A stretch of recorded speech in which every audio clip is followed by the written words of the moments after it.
Hello, Saints. We've been talking about the story going on in the book of Isaiah there, beginning with chapter 7.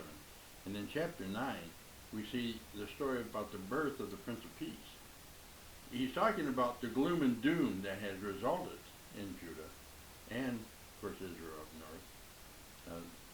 At the end of chapter 8, it says they will look towards the earth and see only distress, darkness, and the gloom of affliction, and they will be driven into thick darkness. So now we have the beginning of chapter 9.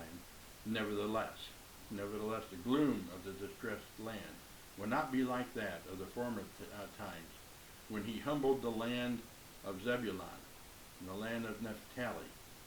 But in the future he will bring honor to the way of the sea, to the land east of Jordan, and to Galilee of the nations.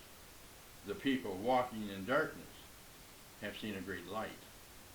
A light has dawned on those living in the land of darkness. The darkness that they're in is because of their sin.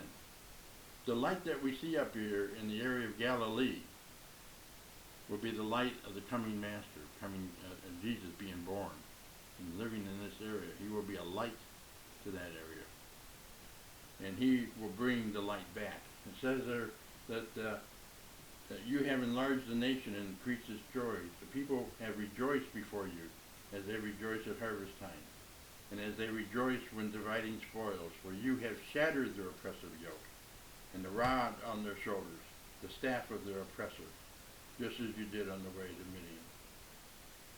So the promise is that God is restoring. And so we start with the prophecy of Emmanuel, into the prophecy of the second boy that's born, Maher-shalal-hash-baz, which is feeding through their plunder.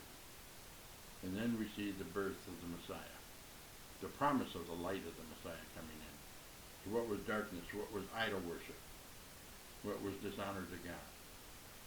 As Isaiah begins to continue to build on this, as he talks about the temple and stuff, and even Ezekiel picks it up with the description of his temple. We see the story in there where God leaves the temple, but then he comes back to it because he wants to be with his people. God's the covenant keeper.